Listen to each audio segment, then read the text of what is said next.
Chicos, conectamos. Bárbaro. Bueno, hoy la clase vamos a empezar con una pregunta que es muy importante y es, nosotros ¿qué fue lo que hemos hablado en las clases anteriores? Vamos digamos, a ensamblar el tema en el tema principal. Nosotros hablamos de los principios, hablamos de dos principios fundamentales, el interés superior del niño y la autonomía progresiva de la voluntad. Y cuando hablamos del interés superior del niño, dijimos que el concepto que, digamos, hoy por hoy es el que rige, es que cuando las personas respetan el interés superior del niño, es cuando las personas respetan sus derechos, ¿verdad? Ahora, es muy importante saber cuáles son esos derechos, que es la clase de hoy. Si todos están consagrados en el derecho uruguayo, en el orden interno uruguayo, y aquellos que no están consagrados en el derecho uruguayo, ¿cómo los aplicamos? Si hay alguna norma especial que nos permite aplicarla. Ustedes saben que los derechos humanos, por supuesto que no es que empezaron a existir en el siglo XX. Los derechos humanos, obviamente, comenzaron mucho antes, porque ya en la Constitución, en las primeras constituciones, incluso en las constituciones de 1700 y 1800, como la nuestra, se reconocen derechos, ¿no? Pero ¿cuáles derechos se reconocen? ¿Cuáles derechos se reconocen? El derecho a la vida. Perdón, chicos, esperen un segundito.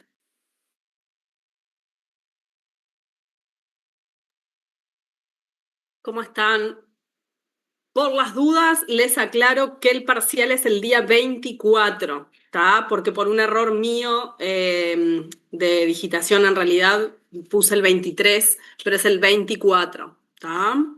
Bien, sigo la clase en lo siguiente. Entonces, yo acá estoy nuevamente con la doctora Mabel Rivero, que me acota y me dice, sí, también en las tribus habían derechos, las personas tenían derechos, pero estamos hablando ahora de derechos consagrados institucionalmente, derechos reconocidos. Reconocidos no solamente en el orden jurídico interno, sino también en el orden jurídico internacional. Pero vamos a empezar, ¿qué son los derechos humanos?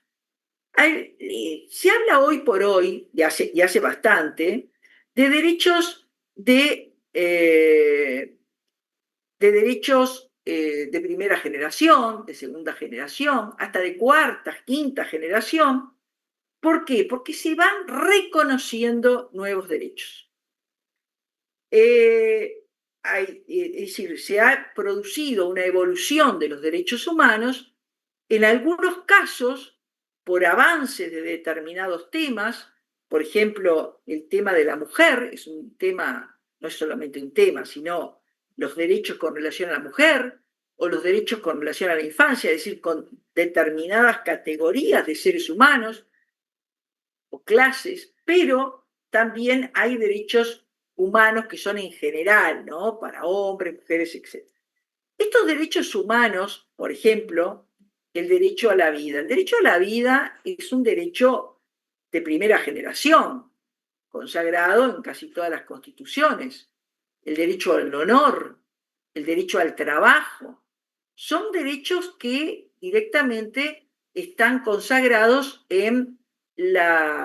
son de primera línea, ¿verdad? Son de primera generación.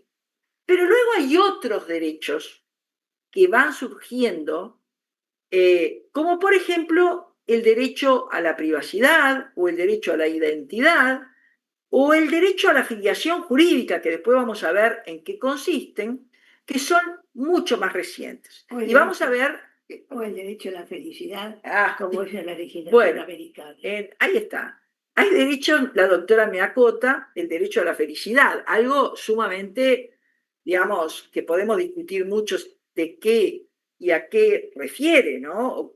Porque primero tendríamos que definir qué es la felicidad. pero se supone que es el derecho a que la persona esté bien, que pueda vivir gratamente, que pueda pasar por este mundo con, de alguna manera, sin demasiados inconvenientes, es decir, respetándole su dignidad.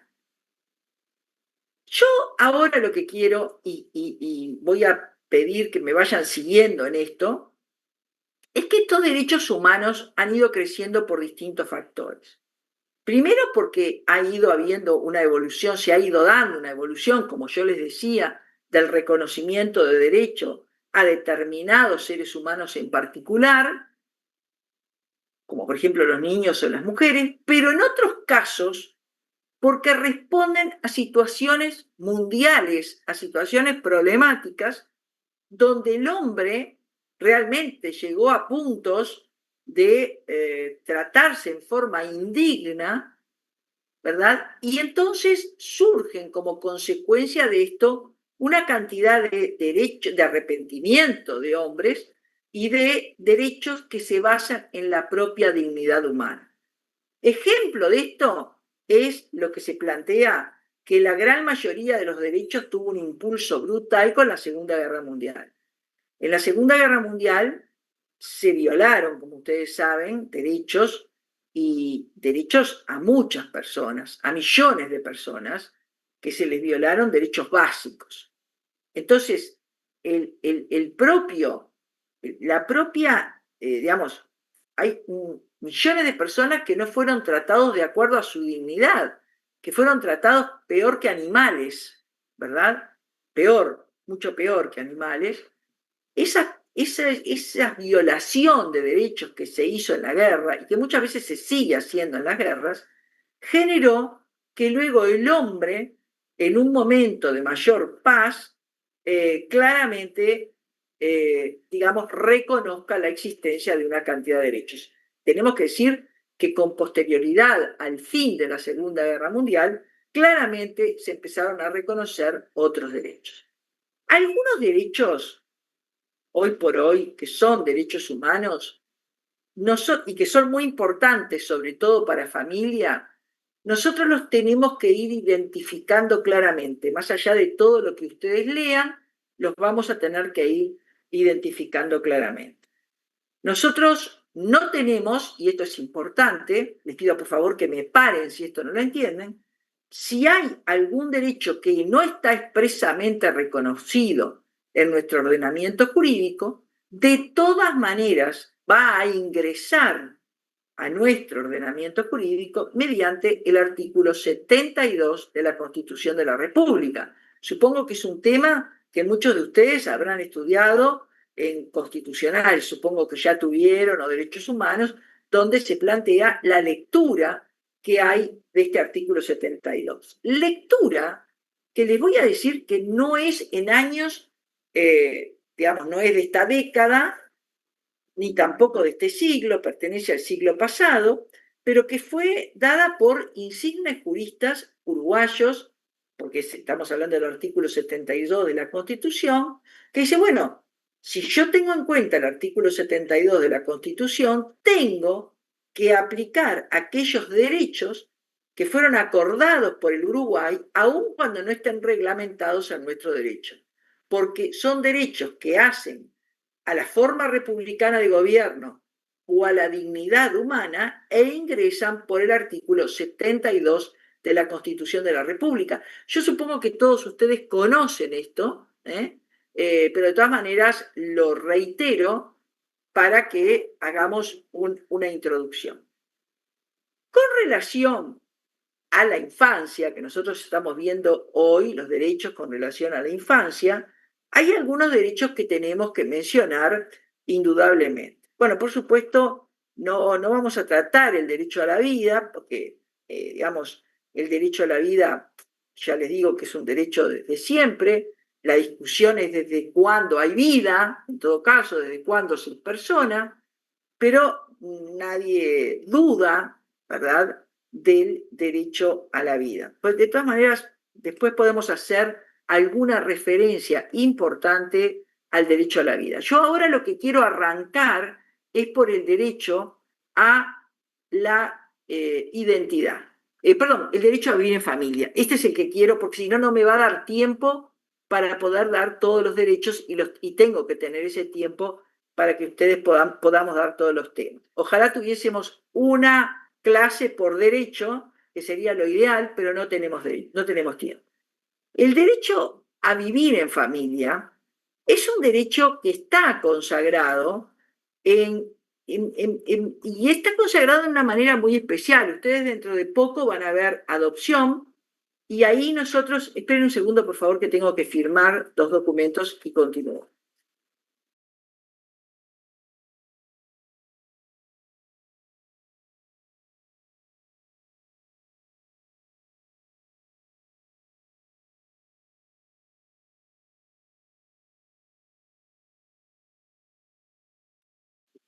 Chicos, un poco lo que les decía la profesora, que lo ideal sería tener una clase por derecho, pero bueno, con las clases que tenemos no podemos.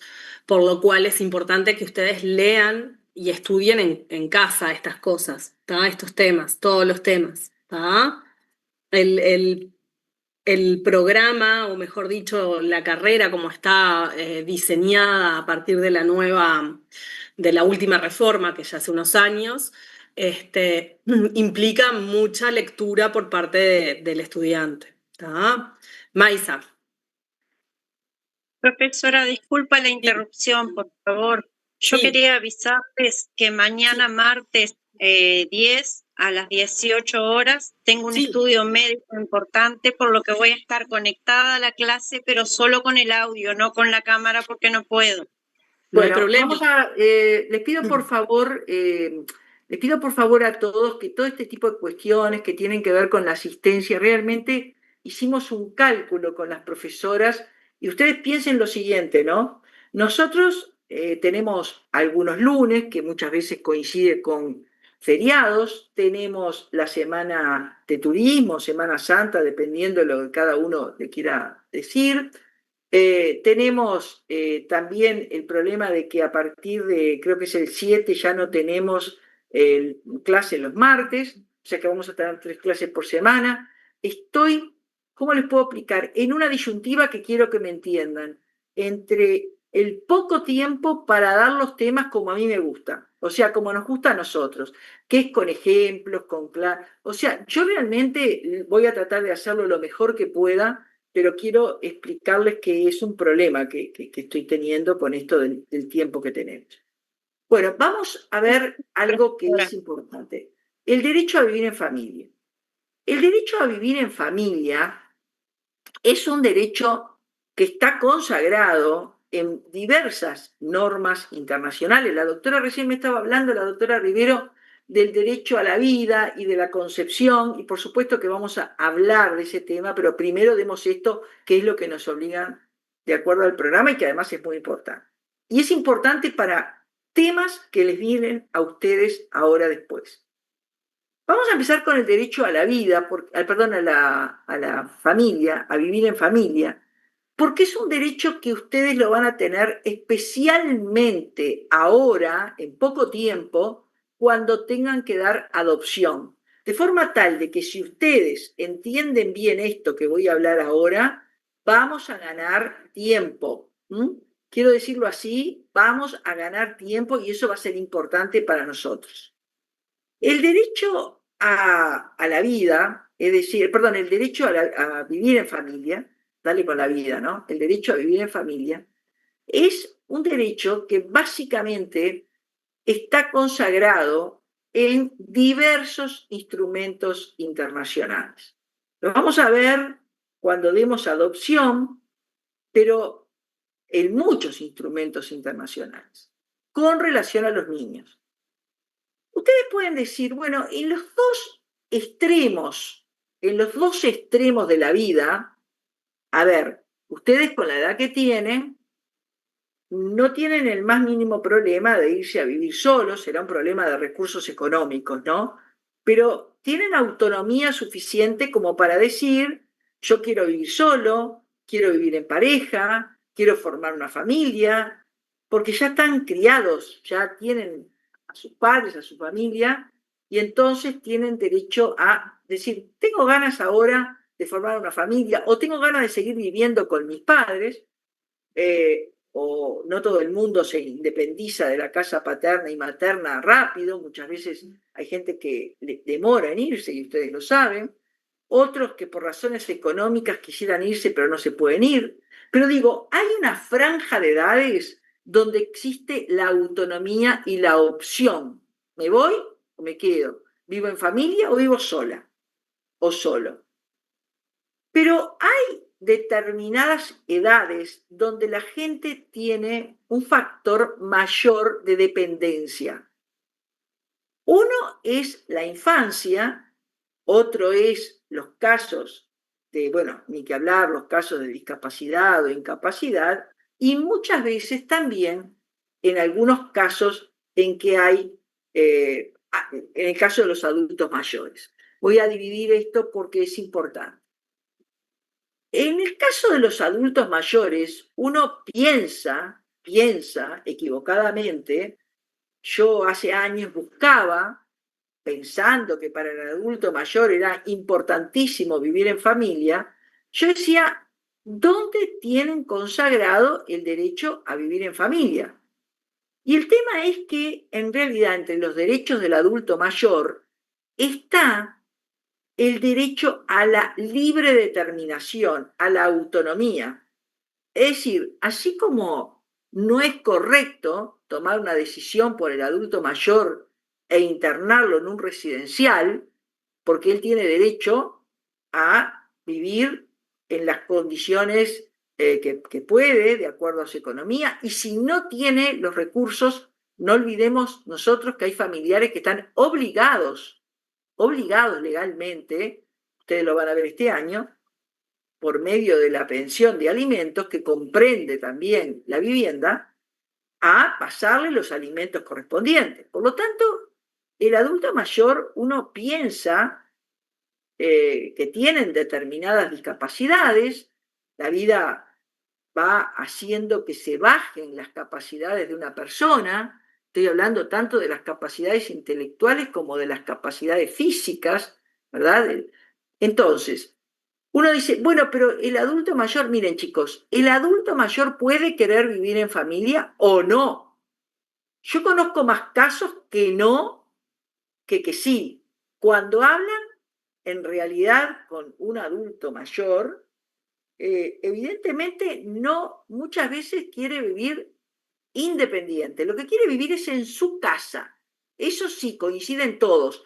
Queremos vivir en la casa de ellos, ¿no? La casa que vivió con su esposo, la casa que se compró, la casa o la casa que alquiló. La gran mayoría, no conozco a nadie de los que yo he conocido, ¿no? No quiere decir que no exista, que no quieren ir a vivir a residenciales. No he visto nadie me ha dicho, mire, yo me quiero ir a un residencial. No conozco eso. Y, sin embargo, conozco que la gran mayoría quiere quedarse a vivir en su domicilio, ser independiente y, en todo caso, tener una persona que lo atienda. O sea que el deseo de un adulto mayor no hay que confundirlo con la necesidad de un niño. Saben que a veces los hijos, cuando las personas ya cumplen determinadas edades, los tratan como niños y creen que ellos tienen los poderes que tienen los padres. O sea, por ejemplo, dice, hemos tomado tal decisión con relación a papá o hemos tomado tal decisión con relación a mamá de que se venga a vivir con fulano o con mengano o que se... No, no es así. La madre, salvo que tenga una situación de incapacidad mental, o el padre tienen derecho a vivir donde quieren. Y la libertad esa hay que aceptarla. Quiere decir que en todo caso, lo que verdaderamente quiere el anciano muchas veces es, ¿saben qué? No vivir con la familia, sino compartir la vida con la familia, que son dos cosas diferentes. O sea, ahí, en el anciano, muchas veces prima la libre determinación, el derecho que tiene a la libre determinación, a su autonomía, que es algo que está consagrado en la Convención de los Derechos de las Personas Adulto Mayores, y no tanto al vivir en familia. Ustedes no van a encontrar, por lo menos yo no lo he visto, un derecho consagrado que diga que el adulto mayor tiene derecho a vivir en familia. Tiene derecho a compartir con su familia, que no quiere decir que él tenga la obligación ni tampoco el derecho, porque les reitero, en general son muy celosos de su autodeterminación, y está muy bien eso. Está muy bien, ¿sabe por qué? Porque las generaciones, esto lo van a ir comprendiendo con el tiempo, las generaciones, está bueno que compartan la vida, pero no, muchas veces la diferencia de las generaciones hace que la convivencia sea sumamente difícil. Por ejemplo, supónganse ustedes gente joven que le gusta escuchar la música alta, que están con los amigos por toda la casa, y una persona mayor que necesita descansar o que quiere ver la televisión en paz. Bueno, entonces, ahí se da una situación bastante particular. Quiere decir que el derecho a vivir en familia no es un derecho que tengan todos. O sea, yo tengo que darle a mi padre y a mi madre la posibilidad de darle los alimentos, pero eso no implica atraerlo a vivir a mi casa. No tengo esa obligación. Tengo la obligación de atenderlo, de cuidarlo, ¿verdad? De darle los alimentos correspondientes.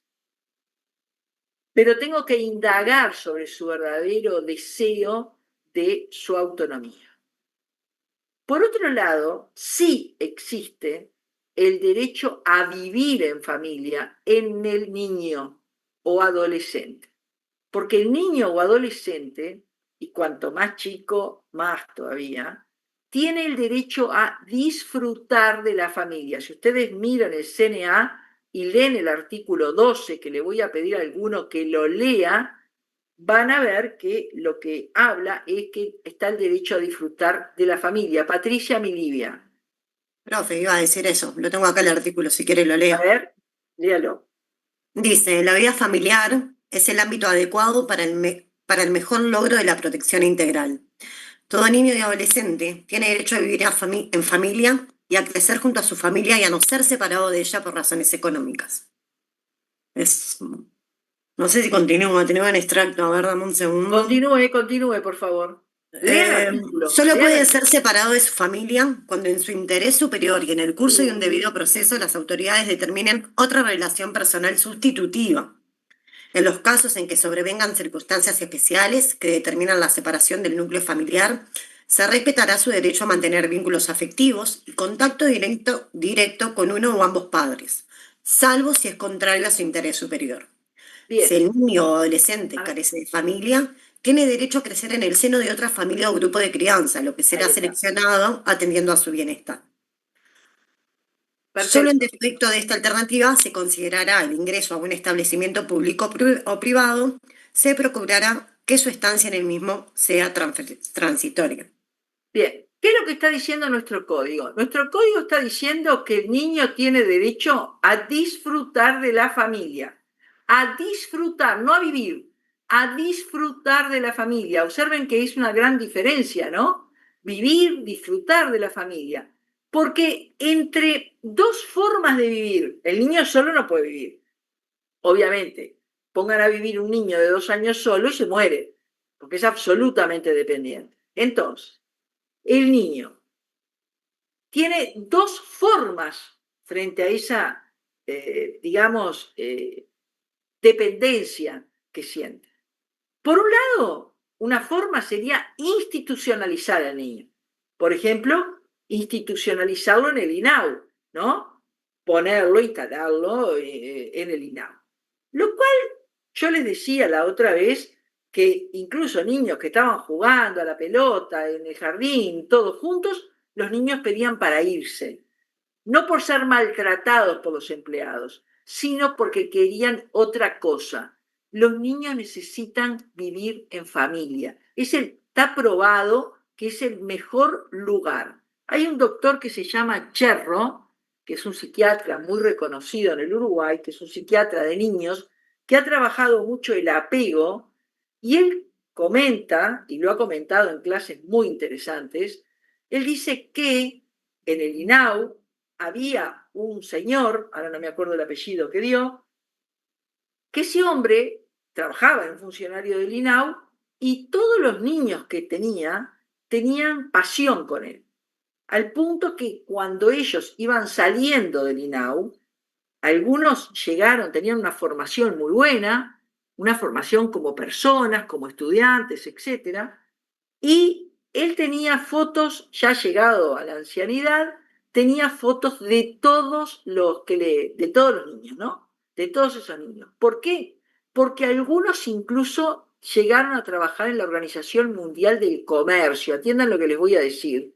O sea, gente que había llegado con un desarrollo muy importante y lo iban a ver con sus hijos, con su esposa o con su esposo, etcétera, etcétera. ¿Qué significa esto? Que había apego, pero que había logrado él, dentro del INAU, formar un verdadero núcleo familiar. O sea, no necesariamente la institucionalización es mala, está dependiendo de muchos factores. Por otro lado, y esto es importante, y lo van a ver ustedes con adopción, la ley, la Constitución de la República, los tratados internacionales prefieren que ¿cómo les puedo explicar? Prefieren que se elija la familia de origen, ¿no? Yo me acuerdo, y ahora te voy a dar la palabra, Mabel, yo me acuerdo de algo impresionante, y esto lo vamos a ver más cuando demos adopción, les voy adelantando. Pero no necesariamente, ¿qué es lo que dice la ley? La ley dice, mire, vamos a preferir a la familia de origen, porque es ahí donde el niño tiene su identidad más profunda, ¿verdad? Es decir, ese es el lugar ideal, el lugar donde nacimos, con los que nacimos, con nuestra madre de origen, con nuestro padre, eso es el ideal. Pero puede pasar que eso no sea posible. ¿Por qué? Y bueno, por distintos factores. Yo personalmente no creo que en forma directa, hoy en día, no voy a ser tan arrogante. Pueden haber siempre casos de que un niño sea abandonado por su madre por razones económicas. Pero ya vieron de lo que leyó a mi Lidia, que en realidad no debería suceder eso. O sea, en realidad por problemas económicos no podemos separar a un niño de la familia. De hecho, hay que reclamarle al Estado que dé los medios, que no serán muchos, pero que deberán ser, a los efectos de que el niño se pueda criar con su familia. Ahora, el problema es que actualmente muchos niños no se pueden criar con la familia de origen por otros motivos, que las vamos a ver cuando veamos adopción.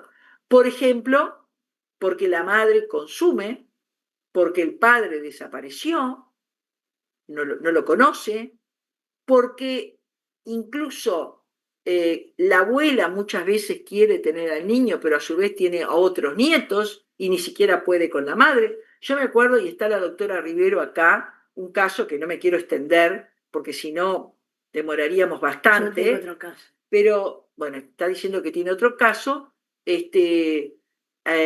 ver, yo te cedo la palabra, por favor. Es que partimos de la base de que la familia es el ámbito de protección. Pero hay familias que no son eso, porque hoy escuché que acá en Montevideo, un niño era castigado un niño de 12 años era castigado brutalmente por su padre en forma tal que faltaba al colegio y en definitiva fue encontrado muerto porque el padre dijo que el niño se había portado mal y que él lo había reprendido, pero no dijo que él lo había matado. Y esa familia, claro, no es la familia que nosotros estamos. Exacto. Hubo un caso paradigmático que fue así, que la doctora hizo un informe muy interesante, un trabajo muy interesante, un artículo muy interesante, que era el siguiente. El juez mediante informes técnicos, comprueba de que un niño que está viviendo con su abuela no está, digamos, es necesario darlo a una familia del RUA. Una familia del RUA quiere decir esas familias que están anotadas para adoptar una criatura. Entonces el juez el juez de violencia doméstica, va y saca al niño no sé si, yo no recuerdo si estaba en el INAU o si, no me acuerdo esto, y se lo entrega, estaba con la madre, creo, y estaba pasando muy mal ese niño. Porque piensen ustedes, y esto lo vamos a ver cuando veamos adopción, que el niño tiene derecho a disfrutar de una familia desde el nacimiento. No tiene por qué esperar como en una parada del ómnibus a que la mamá se arregle y el papá se arregle y lo reciban. Entonces, ¿qué pasaba en este caso? La abuela, familia de origen, lo pide. O sea, el juez lo entregó a una familia del RUA, que es el registro de adoptantes, y en esa familia del RUA querían efectivamente tener al chico. Lo querían tener. Bueno, voy a decir esto porque es importante e intervino la doctora Mabel Rivero, que en general, cuando la doctora Mabel Rivero escribe un artículo, obviamente, luego la Corte Suprema de nuestro país, así como los tribunales, tienen muy en cuenta. Esto es la doctrina fuerte, la doctrina pesada, ¿no? La doctrina que tiene mucho valor moral y jurídico. Entonces, el tema fue así. El juez lo entrega al niño al hogar que lo quería tener del RUA. Ese hogar lo está teniendo, lo está criando, el niño está apegándose, porque imaginen ustedes lo que pueden ser los primeros años de vida para un niño, ¿no? ¿Y qué es lo que sucede? Ese niño luego llega el expediente al tribunal, nunca me voy a olvidar, era el Tribunal de Familia de segundo turno. Era una juez muy buena la ministra que redactó la sentencia, sin embargo, la ministra toma como opción de que el niño tenía que estar con la familia de origen, justamente por este artículo 12 que dice que se prefiere a la familia de origen. ¿Dónde va el niño? Con la abuela. ¿Qué tenía la abuela que atender? Al niño, que era su nieto, que lo pidió la abuela, más a la madre, que estaba totalmente entregada a la droga, más a otra cantidad de nietos e hijos. Obviamente que esa mujer puede querer mucho a su nieto, pero no lo puede atender como lo necesita un niño. Entonces, cuando la doctora Rivero habla en un artículo que fue muy interesante, sobre, que después se los voy a decir dónde está publicado, no lo tengo en este momento acá, pero es un artículo que publica contra una sentencia que dictó el Tribunal de Familia de segundo turno, y entonces ella dice, en este caso, en realidad, la Suprema, digamos, tiene que primar no la familia de origen, sino la familia que el juez de primera instancia lo había insertado. Ella da una serie de fundamentaciones en cuanto al derecho a vivir en familia, y finalmente la Suprema Corte de Justicia revoca la sentencia basándose obviamente en todo lo que había planteado la doctora Mabel Rivero. Quiere decir que es como una especie de mito y no siempre el niño está bien con la familia de origen. Y no siempre, y eso lo vamos a ver, la familia de origen es la mejor solución para el niño. Eso lo tiene que evaluar. No, mira, el juez lo evalúa en función a una cantidad de informes técnicos que son necesarios. A mi Livia. No, y que además, más allá de que la familia de origen no siempre es la mejor opción, por decirlo de alguna manera, que sea adoptado o incluido en otra familia por motivos que no sean por vulneraciones, ese niño no tiene por qué perder el contacto con su familia de origen. Exacto. Que parece una tontería porque... Exactamente. Bueno, lo que dice Lidia es correctísimo, porque no es que yo diga, lo saco de la abuela, lo llevo a la familia del RUA y ese niño no va a tener... No. Hay que pactar un régimen de visitas para que ese niño que se va a criar en familia tenga comunicación con aquellos integrantes de la familia que son importantes para el niño, que son personas que efectivamente... Entonces, el derecho a vivir en familia, la cuestión que se plantea es, bueno, preferimos que el niño esté con la familia de origen, pero no necesariamente, hay que estudiarlo muy bien porque no necesariamente siempre es la mejor respuesta. Dicho esto, me voy al segundo derecho que quiero tratar, que es nada más ni nada menos que el derecho a la privacidad. El derecho a la privacidad es un derecho que, bueno, ustedes lo van a ver, es un derecho de suma importancia. A ver si me permiten un segundo. Esperen un minuto, por favor, chicos, porque tengo que encarar acá. Ahí está, a ver si lo puedo compartir con ustedes. Déjenme ver un minuto, a ver si encuentro el archivo. Mientras, ¿puedo aportar algo de este derecho? Sí, ¿se acuerdan que en la clase pasada cuando vimos el sistema, el interés superior del niño en las sentencias aplicadas, había un caso similar donde la abuela estaba como al cuidado de un hijo, de una mamá también con Alzheimer y otros nietos, y que no sé si recuerdan que consumía alcohol y demás. Y bueno, es un poco como lo que mencionábamos recién, esos casos, que la familia de origen en realidad en ese caso no era lo más adecuado para esos niños. ¿Ah? Patricia, buen provecho. Ay, perdón, estoy almorzando recién, perdón. No hay problema. No, yo quería aportar respecto al derecho de la privacidad, en verdad.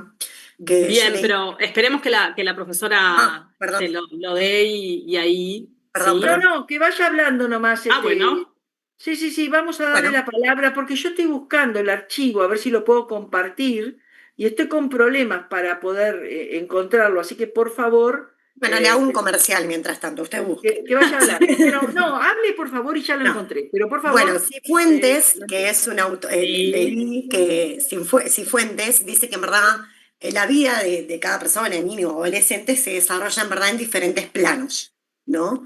Y que en verdad la intimidad se refiere a aquel plano que uno le quiere ocultar, por decirlo de alguna forma, a los demás. En verdad, ¿qué es lo que yo no quiero mostrar? Y que en verdad, o sea, la soledad, que en verdad vendría a ser lo que es la esfera que se desarrolla en la intimidad, es un aspecto constitutivo del propio ser. ¿Estoy trancada? Yo Bien, te Hola. escucho perfecto. Esto que está diciendo a mi Lidia lo vamos a ver ahora, no encuentro para compartir con ustedes la diapositiva que quería compartir, pero básicamente vamos a hacernos algunas preguntas, ¿no? Primero, ¿dónde está el origen del derecho a la privacidad? Es un derecho que existió desde siempre, por ejemplo, cuando se aprobó la Constitución de nuestra República, ¿el derecho a la privacidad estaba contenido? Bien, es un derecho que tal como se establece, ¿es lo mismo el derecho a la intimidad que el derecho a la privacidad? Tercero, el derecho a la privacidad de una persona, sobre todo de un niño, ¿puede colidir con otros derechos? Esto es lo que vamos a ver. En primer lugar, es interesante decir que la vida privada, como derecho, o sea, el derecho a la privacidad, solo se reconoció a finales del siglo XIX en Norteamérica, en un artículo de Warren, ¿verdad? Eh, todo se origina en un tema de derecho de familia porque hay un juez Cooley que dice que está el derecho que tiene toda persona a ser dejado en paz, es decir, en su privacidad. Esto es que, ¿qué pasaba?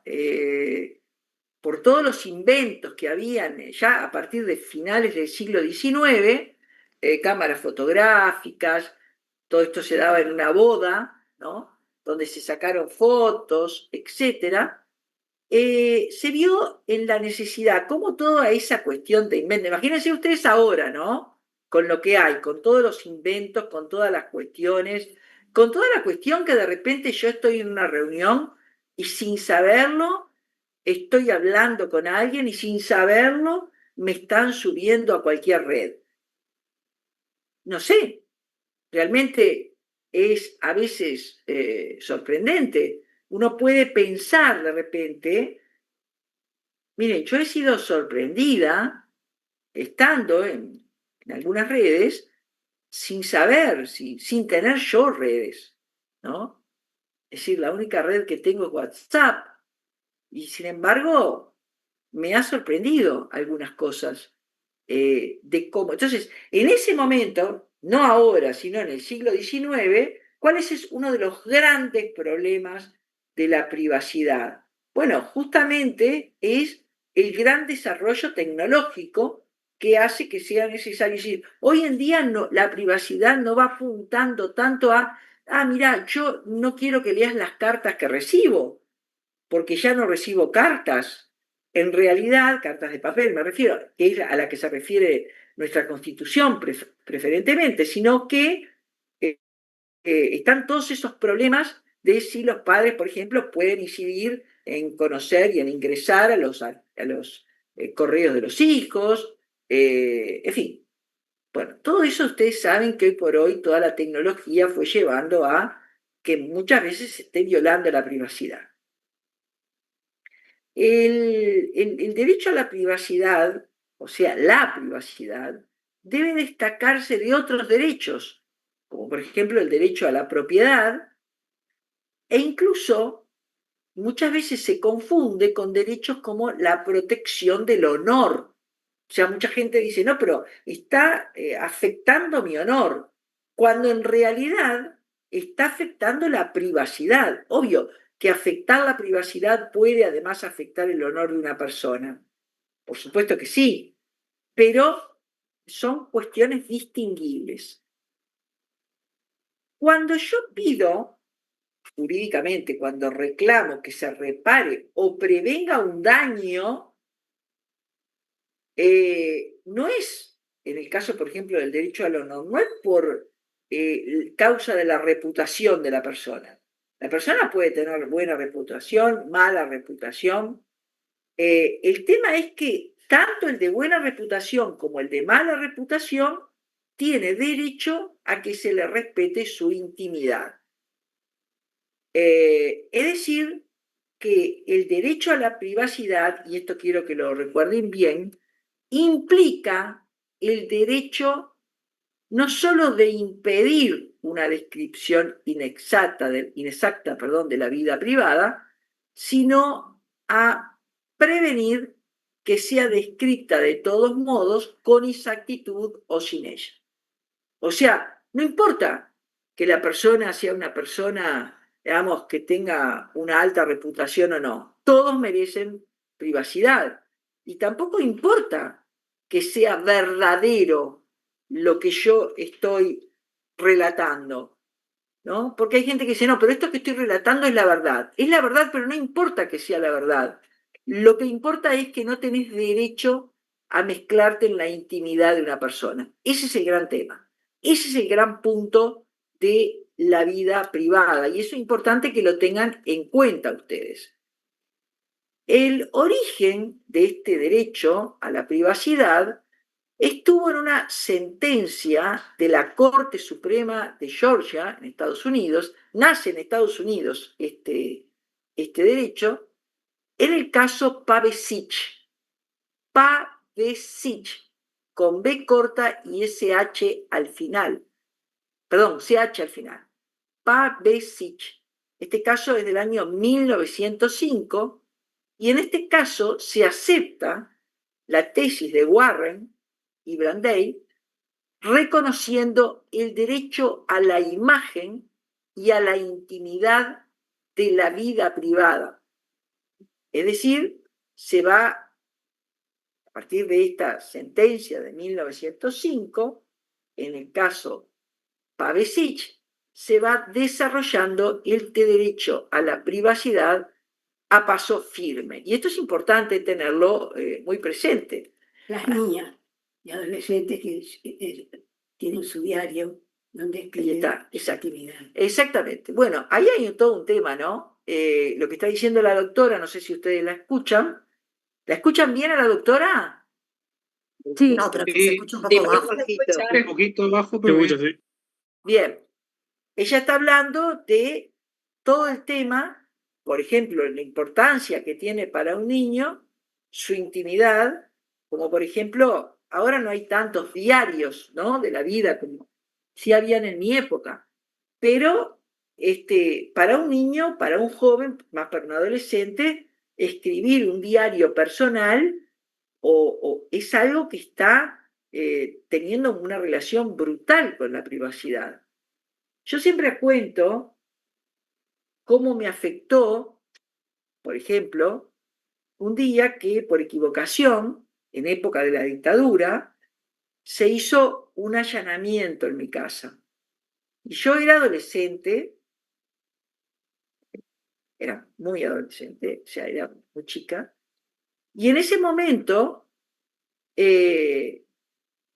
por equivocación, porque hicieron un allanamiento, sí, realmente por equivocación, porque en la casa en que yo vivía y que mis padres habían comprado había sido de una connotada figura,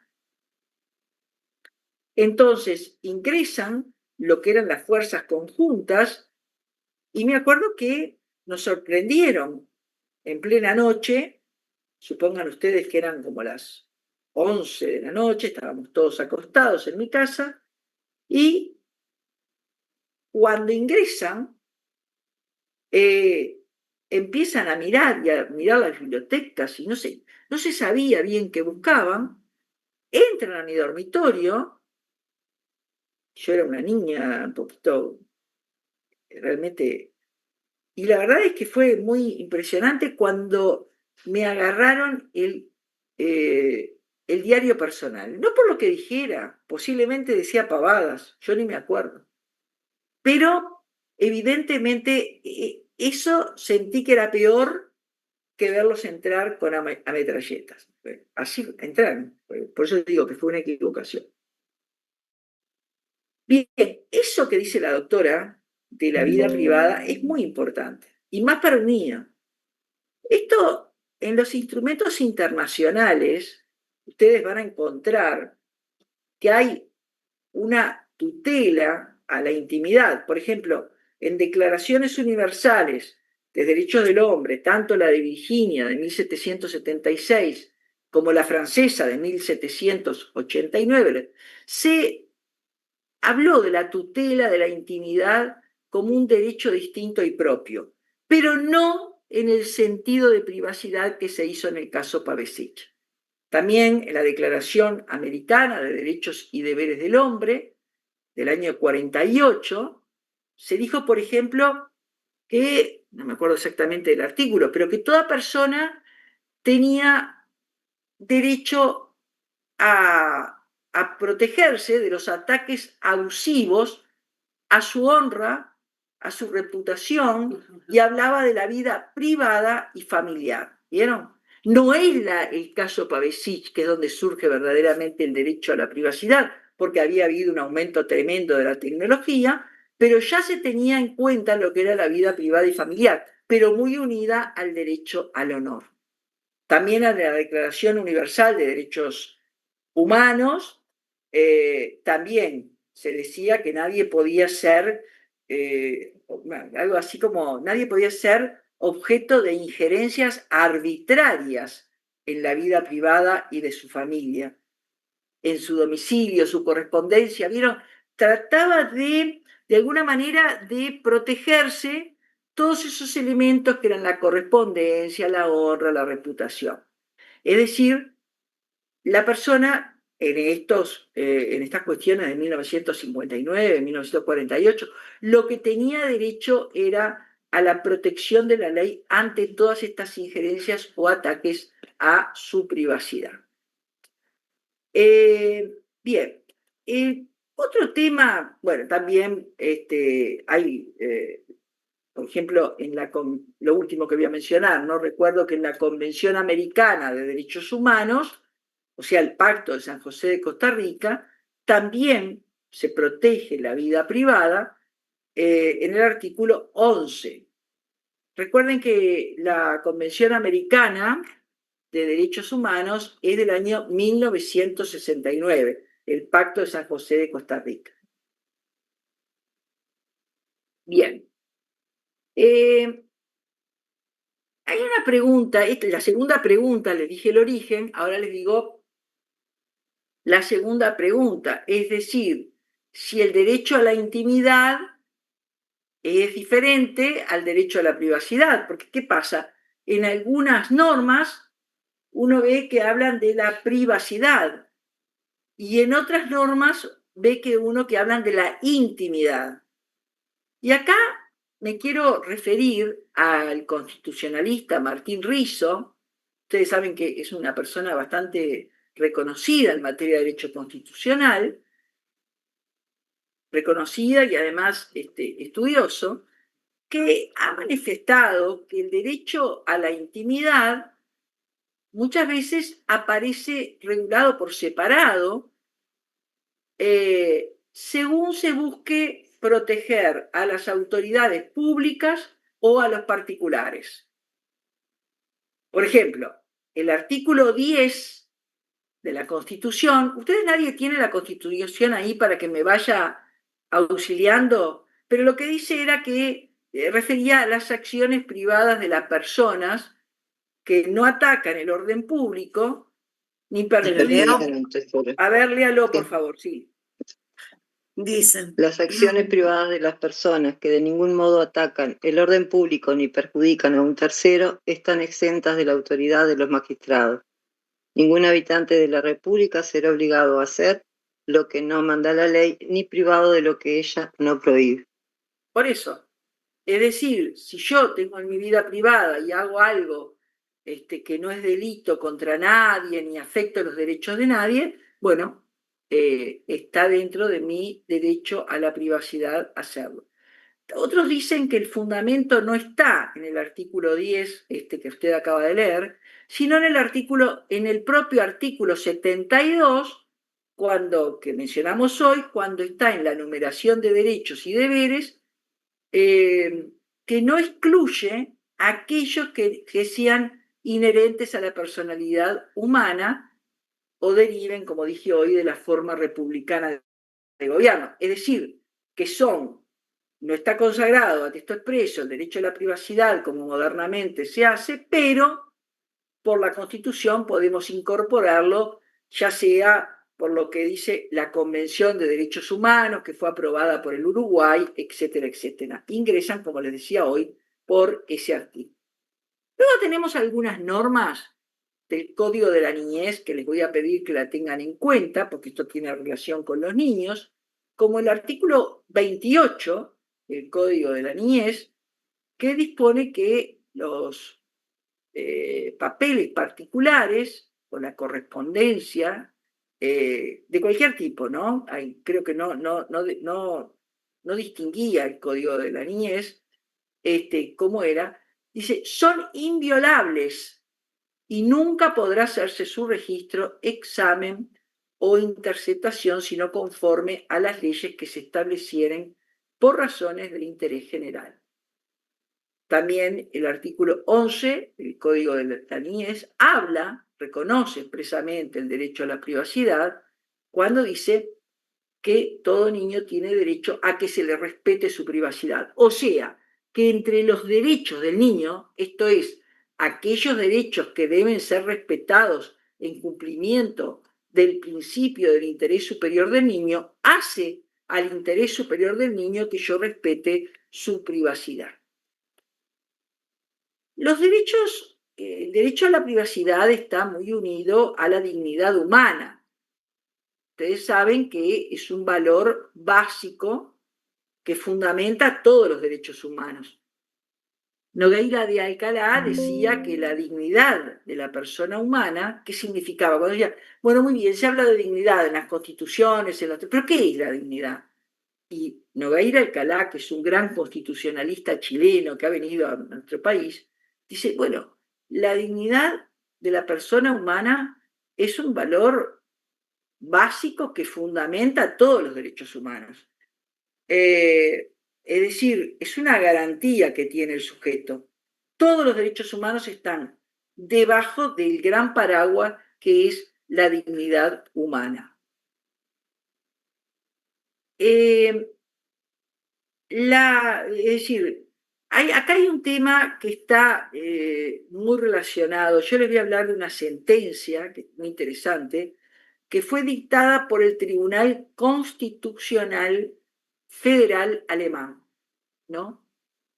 Y es una sentencia que ya tiene un tiempo, es del año 2004, está publicado por la Konrad Adenauer, es una sentencia dictada por el Tribunal Constitucional de Alemania. Saben que Alemania tiene un tribunal constitucional que es sumamente activo, de los más importantes del mundo, y era con relación a la vigilancia acústica del domicilio particular de una persona. ¿En qué consistía el problema? El problema era que el padre del chico era un delincuente a quien seguían los, estaba interceptado el hogar con escuchas, porque creo que era un tipo narco o estaba con el narcotráfico, algo así. Pero ¿qué pasaba? En esa casa vivía su hijo. Y se demuestra que el hijo, que es un adolescente, que obviamente hacía cosas privadas como hacen los adolescentes, que son dignas de respeto en cuanto a su sexualidad, etc., terceras personas que estaban escuchaban todo esto. Y entonces dice, bueno, la verdad que la privacidad hace que no se pueda lesionar la dignidad humana. Y podrán ustedes discutir, ¿no? Si lo más importante era, digamos, de alguna manera proteger a los sujetos, ¿no? Frente a un narcotraficante, o si en realidad valía la pena que digamos, o respetar ese derecho. Y el tribunal alemán decidió que había que sacar toda esa tecnología de la casa porque estaba violando la privacidad del adolescente. Le pongo un ejemplo. Ahora, la intimidad y la privacidad son conceptos idénticos. Bueno, en realidad para algunos autores son lo mismo y para otros no. Vamos a ver esto. Vamos a ver ahora a continuación. Si ha sido reconocido en el ordenamiento jurídico uruguayo, ya vimos que en algunos artículos de la Constitución se refiere a la correspondencia, etc. Y hemos visto que en el CNA también hay artículos que recién mencioné.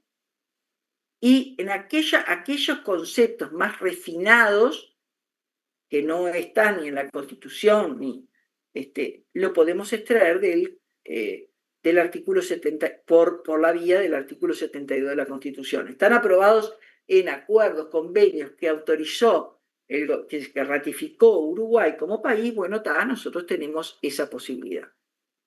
Y también vamos a analizar un tema. Cuando su titular es un menor de edad, ¿cómo se armoniza ese derecho con el derecho deber constitucional que tienen los padres de cuidar y educar a sus hijos? Es decir, ¿cómo hago yo para respetar la privacidad del hijo, pero por otro lado, obviamente, que los padres puedan ejercer? ¿Cómo se da ese choque, no? Y miren, esto es interesante, ¿no? Porque nosotros dijimos que el interés superior del niño hacía que respetar los derechos del niño era prioritario, era preferente.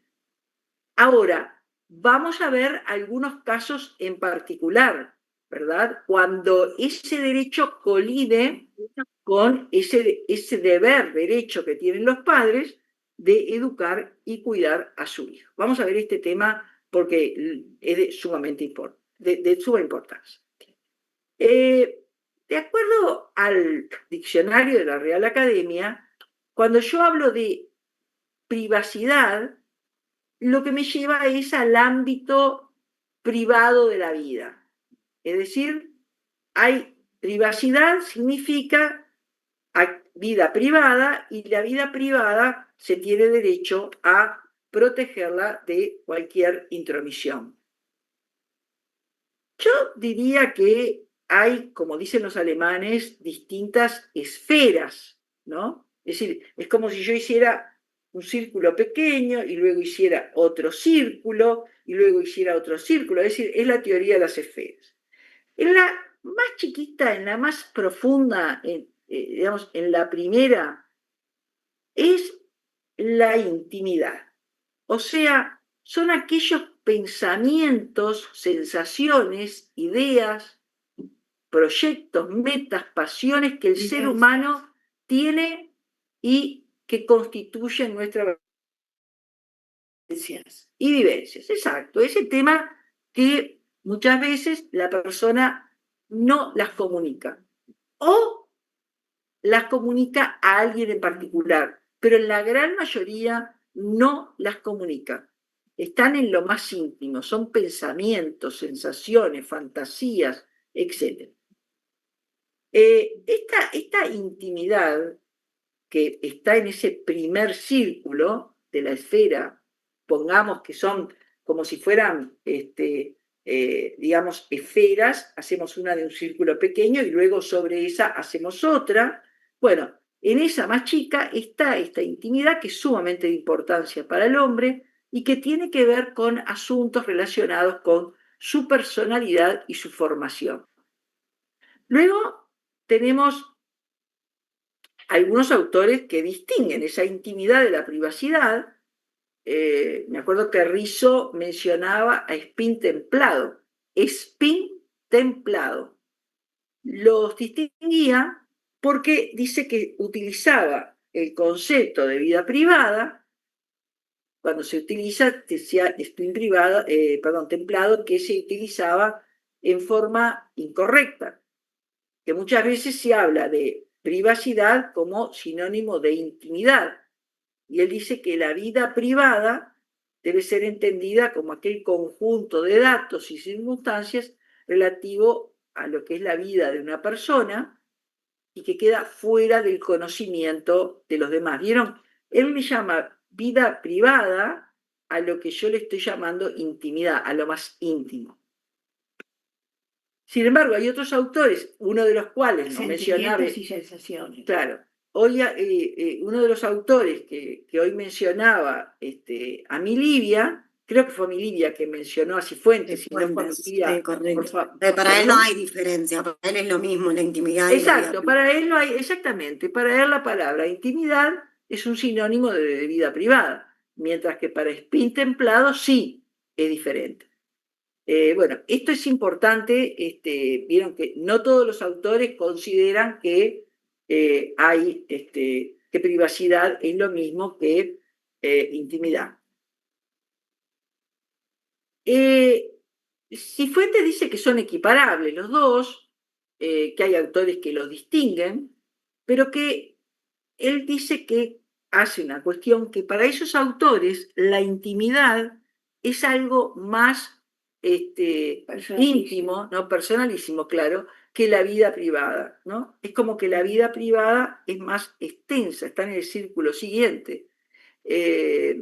O sea que la primera esfera comprendería, a ver si nos entendemos bien, lo que la persona mantiene en su interior, como les dije, pensamientos, deseos, sentimientos, capaz que lo comunica alguna vez a alguien o capaz que nunca lo comunica, ¿verdad?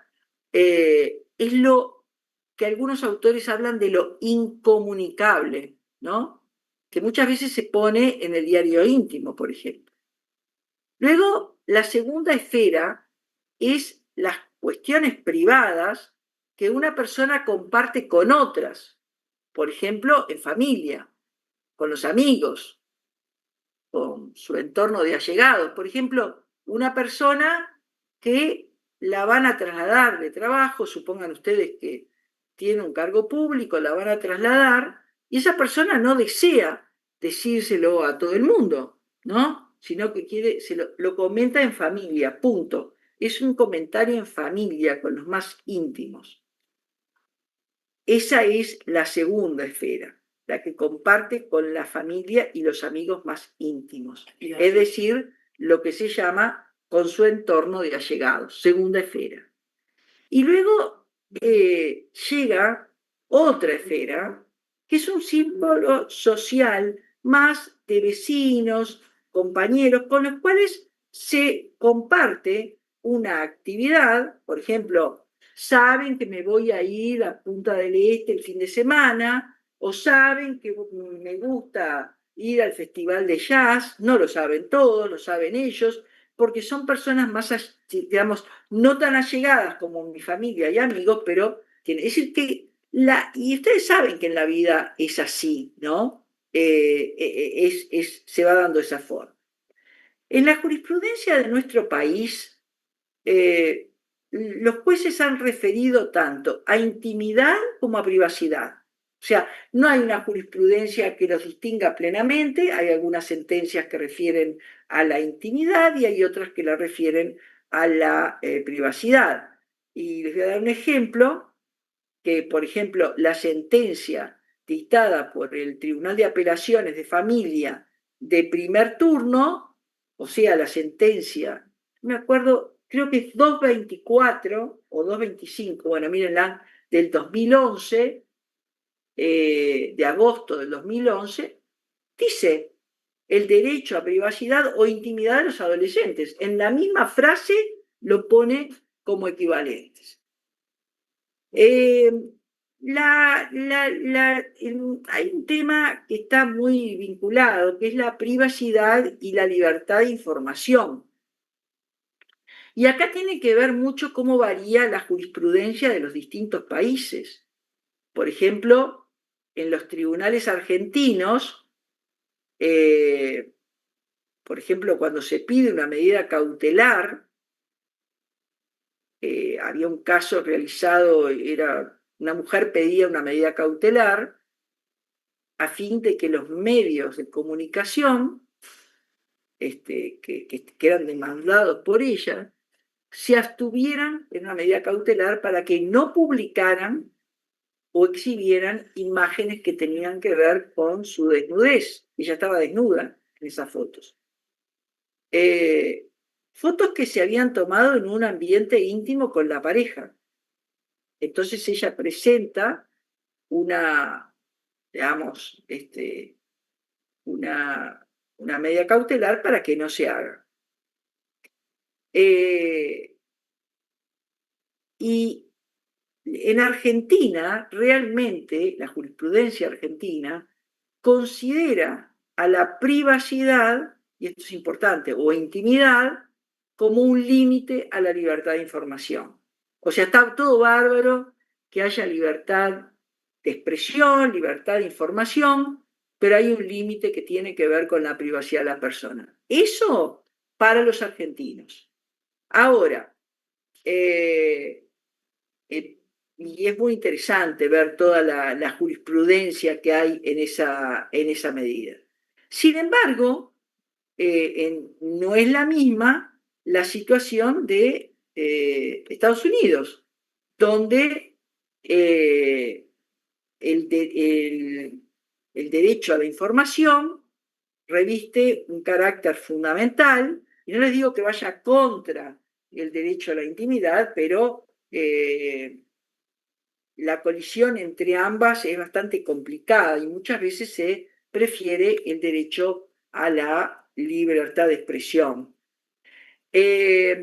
Nosotros hemos visto también cómo, por ejemplo, en el caso de un niño que su padre le estaba debiendo alimentos, esto era en Brasil, en un tribunal de Porto Alegre, el padre le debía alimentos y el niño necesitaba la asistencia material.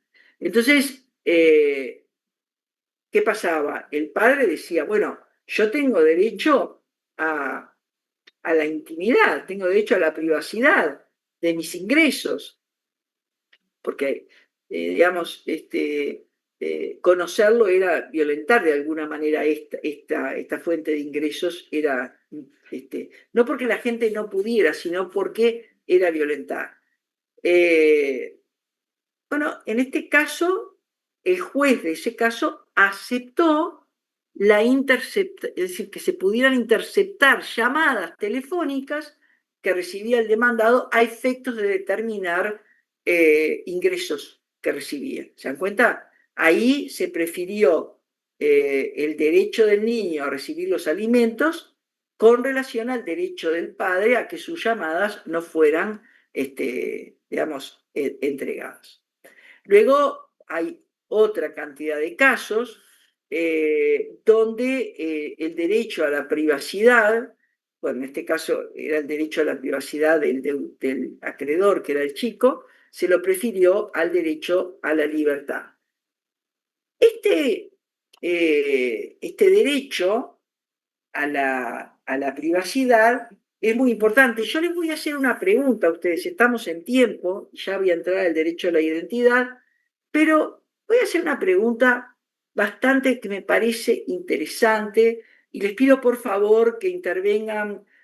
Los tres primeros que levanten la mano, serán las personas que les demos, digamos, la posibilidad de intervenir, porque si no, no nos va a dar tiempo.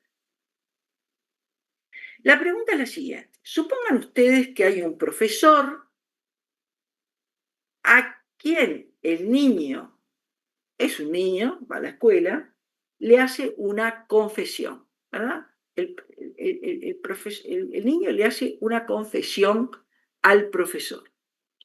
Entonces, el profesor tiene derecho, tiene obligación, tiene el deber de comunicarle lo que le dijo el niño a los padres. Voy a ustedes qué les parece. A ver, Guatini. Profe, buenas tardes. En realidad, primeramente, depende de qué sea la confesión. Ahí está, perfecto, perfecto, Guatini, perfecto. En un caso, casos reales, en un caso es que el niño adolescente, le confiesa al profesor que es homosexual.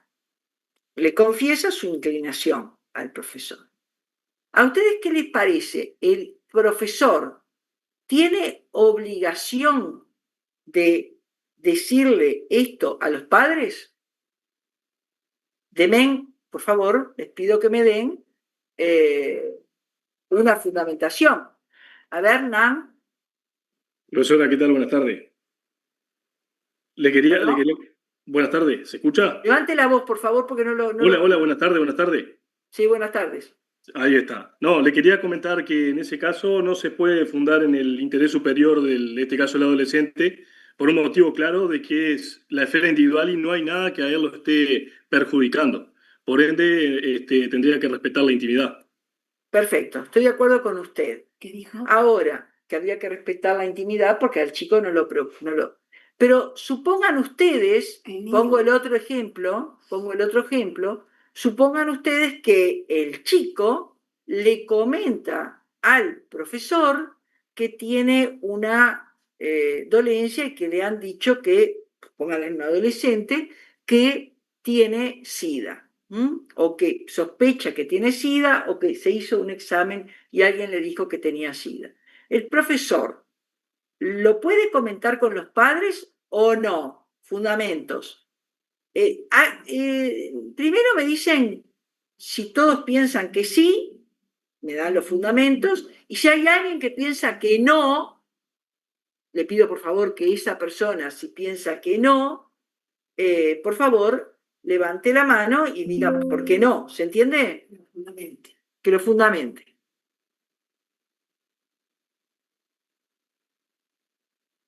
No, a ver, Castro.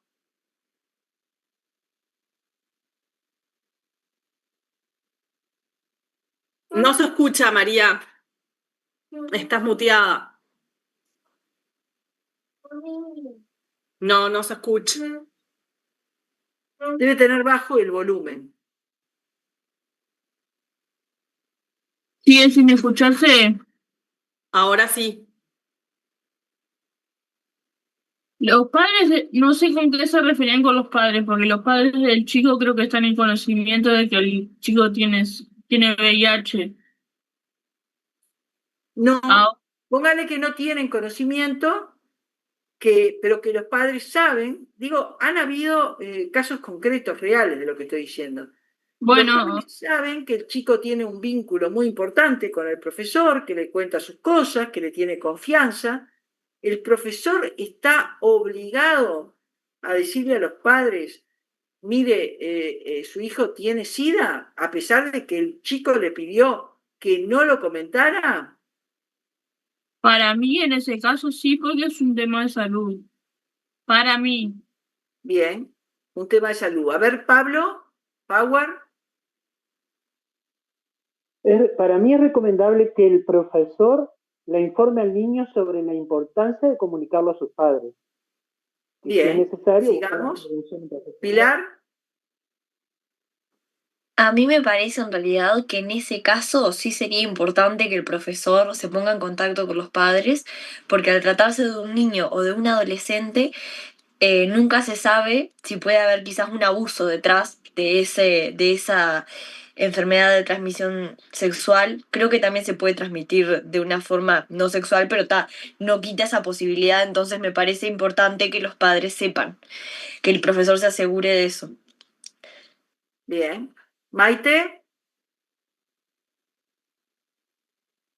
Sí, yo en realidad estaba como pensando en la posibilidad de consultar con el niño si está teniendo un seguimiento médico para poder asegurarse de que la salud del niño está siendo protegida, así como también su derecho a la privacidad y pudiendo conciliar las dos cosas.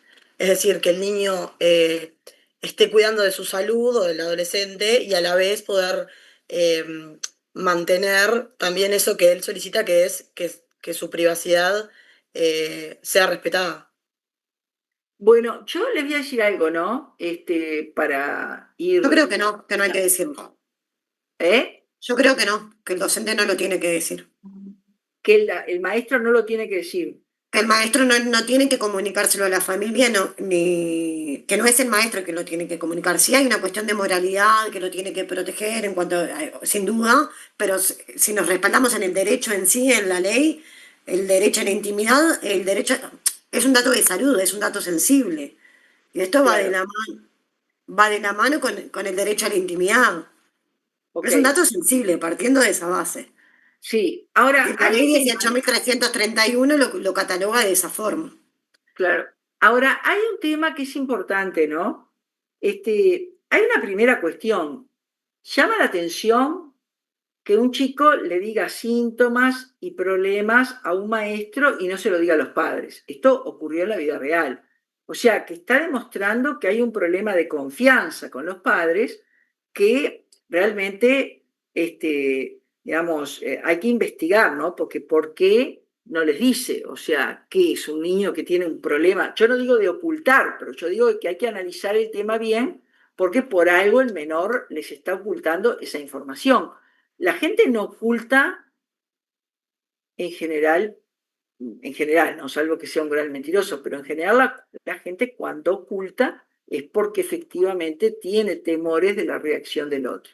Entonces, habría que ver ese elemento. Pero les digo que los padres, es un caso difícil que ustedes tendrían que actuar con suma cautela, porque en verdad que el chico tiene derecho a la privacidad y estarían afectando su propio interés superior, pero el padre tiene un deber constitucional de velar por la salud del hijo.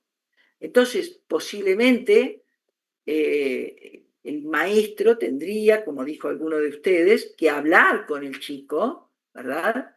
Explicarle que él no puede hacer lo que pueden hacer los padres, que llevarlo a un centro médico, atenderlo y darle todas las facilidades, lo importante que es la vida, y bueno, ese caso habría que conciliar. Ahí es cuando yo les dije a ustedes que hay dos derechos opuestos, ¿ven? Nadie duda del interés superior del niño, que hay que respetar la privacidad, pero hay otro derecho, deber del padre, que en realidad va en beneficio del hijo, o sea que también va en teoría en beneficio de cumplir los deberes para que el chico pueda realmente,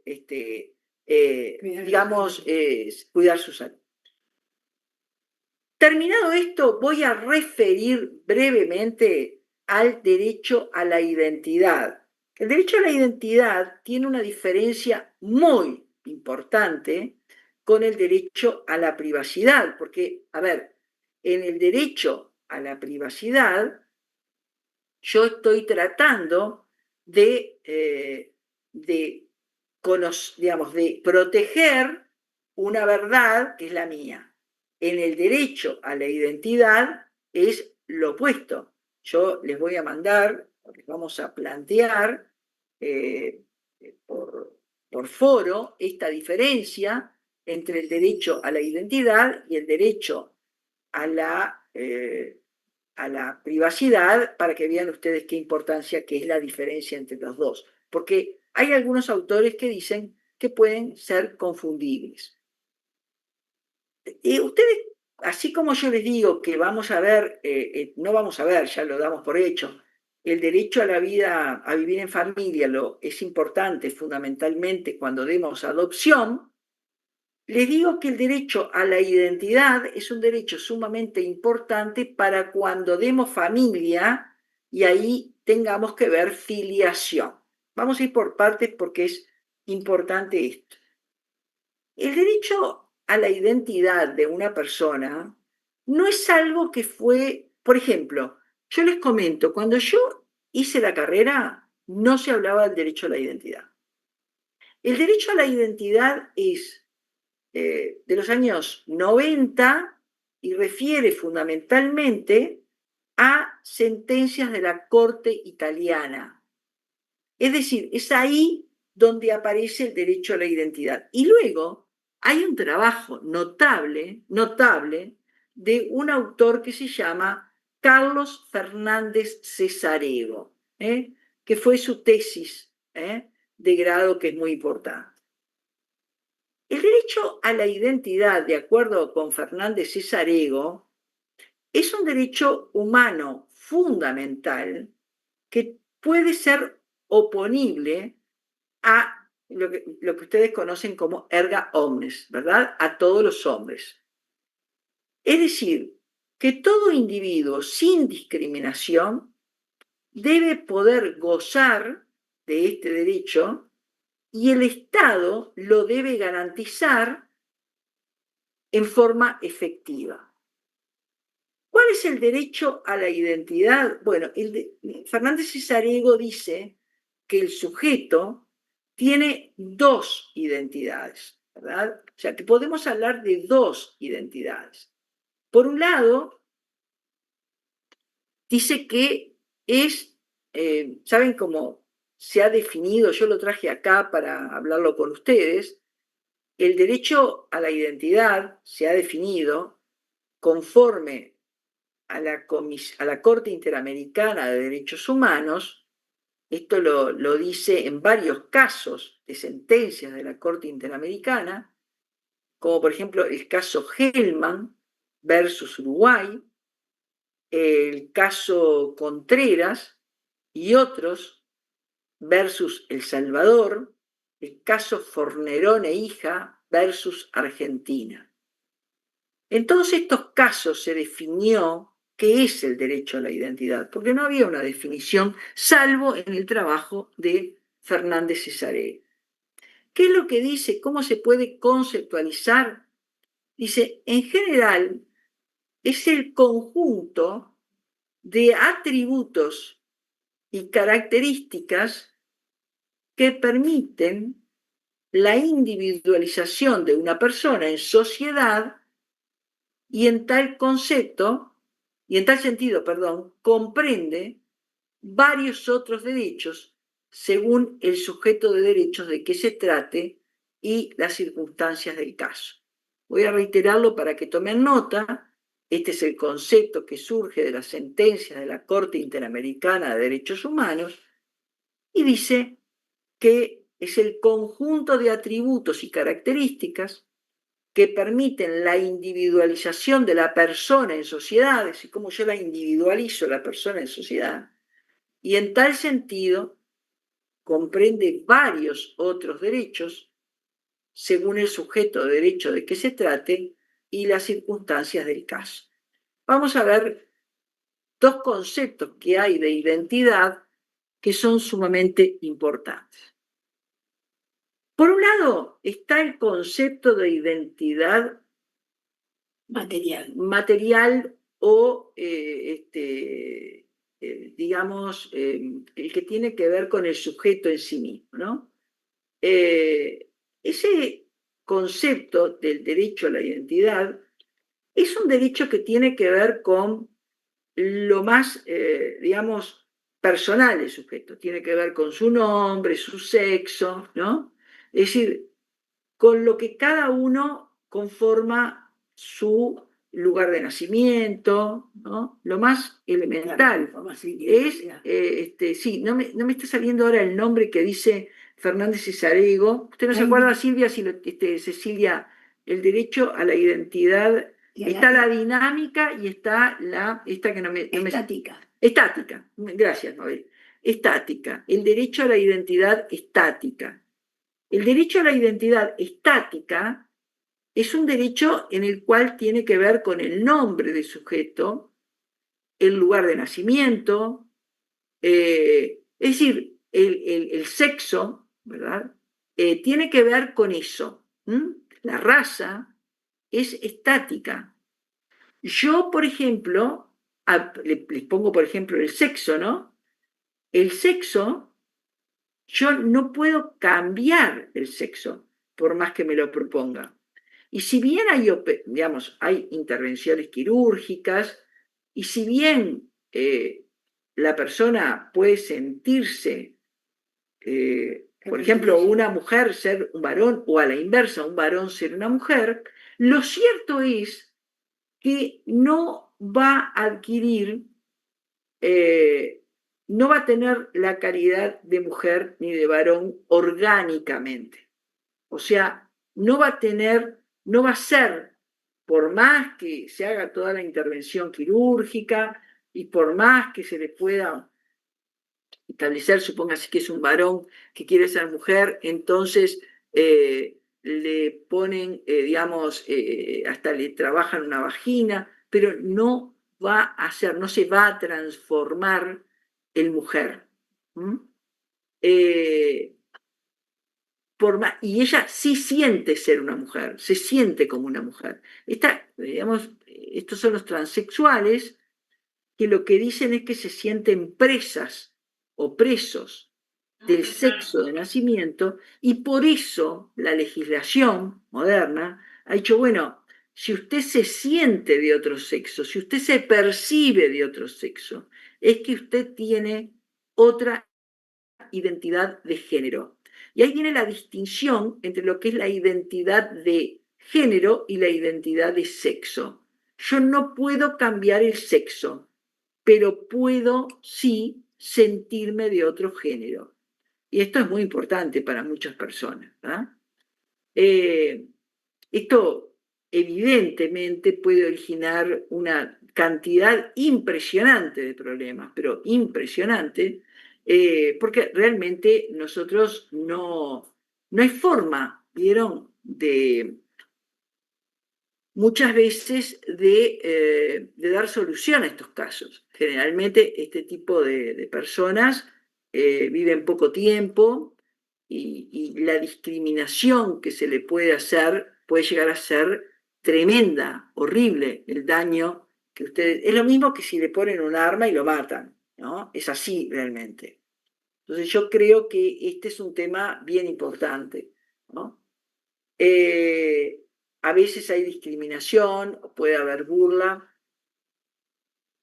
Yo siempre lo digo, y lo he dicho en todas mis clases históricamente, porque he hablado con personas discriminadas. Ustedes saben que hay discriminación por raza, hay discriminación por religión, hay discriminación por sexo. Ahora, una persona que es de la raza negra no discrimina a sus hijos, los quiere, son iguales a él. Una persona que discrimina, el padre generalmente, si es católico y el hijo le sale a la religión judía, muy difícil que lo odie o lo puede llegar a entender, pueden llegar a discutir, podrán llegar a dialogar, pero ahora, en épocas pretéritas, cuando había un hijo que era homosexual o transexual, era objeto de verdadera discriminación en la propia casa. O sea, vamos, cuando uno habla con este tipo de personas, uno se da cuenta que la discriminación racial o por religión es mucho menos complicada y compleja que la discriminación por sexo, porque ahí viene muchas veces, no digo felizmente, con el tiempo esto se ha ido limando, pero en realidad viene de la propia familia la discriminación, y debe ser bastante feo ser rechazado por el padre o por la madre, como ustedes vieron que hay cantidad de relatos muchas veces de personas jóvenes y no tan jóvenes. Bueno, entonces, tenemos la identidad estática, que es la que dice la doctora, con esta apreciación del sexo que acabo de decir. No hay cambio de sexo, a pesar de que se habla del cambio de sexo, pero sí hay apreciación del género. Los instrumentos internacionales han ido avanzando en ese sentido. No se puede cambiar el sexo, pero sí se puede sentir y admitir que una persona se sienta de otro sexo. Y por otro lado está la identidad dinámica. ¿De qué se trata la identidad dinámica? Bueno, la identidad dinámica se trata de cómo esa persona es percibida en sociedad. O sea, no es la parte estática de la persona, es la parte dinámica. Esto es, a la persona, ¿cómo la perciben? Y le gusta cantar, le gusta ir a bailar, o es taciturno, le gusta leer, le gusta el jazz, estraga, no estraga, o sea, todo traga en mi época es muy estudioso, no sé ahora si se dice otro nombre. Entonces, ¿dónde está la diferencia? Bueno, hay identidad dinámica e identidad estática. Hay una identidad social. Esto es cómo nos ven los demás. En general, y ustedes lo van a ver cuando veamos lo que el derecho a la identidad, en lo que se reclama el derecho a la identidad, es que se respete a la persona en lo que verdaderamente es, en su identidad. A diferencia del derecho a la privacidad, que trata de ocultar, porque es algo íntimo. No, el derecho a la identidad no está tratando de que no se sepa, sino que efectivamente se lo acepte tal cual es. En sexo, religión, gusto de música, trabajo, en lo que sea. Entonces, esa es la identidad dinámica. Muchas veces no estamos afectando la identidad estática, pero sí estamos afectando la identidad dinámica. Yo le voy a decir una cosa. Hay una gran confusión en nuestro país, y lo vamos a ver cuando veamos filiación, porque mucha gente cree que solo hablamos de identidad cuando estamos hablando del conocimiento del origen. Por ejemplo, la gente dice, bueno, están violando mi identidad cuando no puedo conocer mi origen. No. Puede ser que vos conozcas tu origen y sin embargo estén afectando tu identidad porque no reconocen que tú tenés tal identidad. Por ejemplo, un padre que no reconozca a su hijo, ¿verdad? ahí pueden tener el examen de ADN que prueba que ese hijo es, digamos, hijo de ese padre, pero sin embargo, el derecho a conocer el origen o el derecho respecto al origen no necesariamente es un caso de identidad. Capaz que yo sé que mi padre es Juan y tengo el ADN de que mi padre es Juan. Sin embargo, a mí lo que me importa es proteger mi identidad social, mi identidad dinámica. Esto lo vamos a ver en profundidad cuando veamos filiación. Cecilia, perdón, tiene la mano levantada. Solo ¿no? iba a hablar relativo a eso, que en realidad muchas veces en las sentencias se da esa confusión de que confunden derecho a la identidad con derecho de origen. A conocer el origen. Exacto, a conocer el origen, y que no se circunscribe solamente a eso, que es el ahí está, tema. lo que está diciendo la escribana es sumamente importante. O sea, ustedes tienen que distinguir, ¿no? Y si le decimos el derecho a la identidad que es, y usted dice, es el derecho a conocer el origen, está diciéndolo bien, pero es incompleto. Porque capaz que no es a conocer el origen, es a conocer el origen y además a ser reconocido como tal, como quien es, ¿no? Si a mí yo hago un ADN, un estudio de ADN y sé que soy hija de Juan, no basta. Lo importante es que hace a mi identidad que Juan me reconozca como su hija. Bien, hemos terminado con estos 3 derechos. Ustedes para la clase próxima, Cecilia, ¿cuáles son los derechos que se van a tratar mañana para que ustedes los estudien? Tenemos la mano levantada de Víctor. A ver, Víctor, y de Patricia Milivia. Profe, no, yo le quiero hacer una pregunta.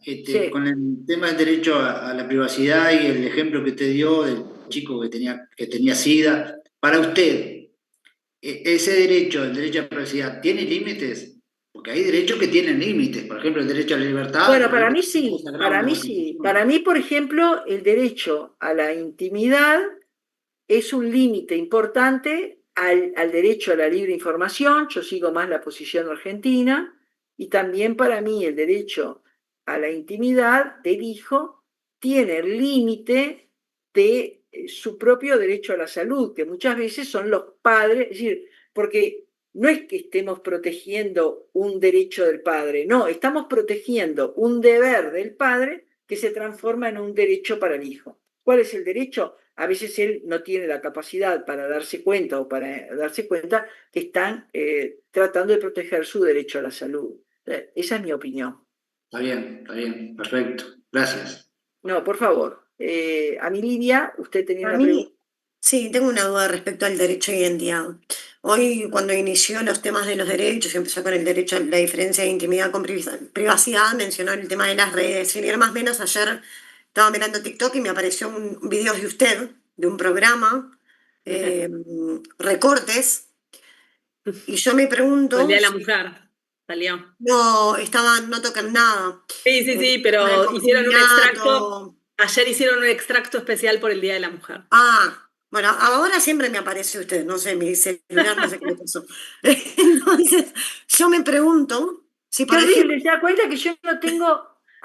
yo le contaba el otro día a Cecilia y Ana que yo no tengo redes, o sea, yo no uso redes. Por eso, yo me pregunto si en esos extractos que uno elige qué subir y qué no, y que a lo mejor no representa como usted es, o lo que está diciendo, porque no es lo mismo poner algo completo que poner un extracto, no vulnera el derecho a la identidad, porque realmente no es lo que usted es. Bueno, o sea, pongo su ejemplo como pueden hacer muchos. Mire, yo la verdad que no sé qué trajeron.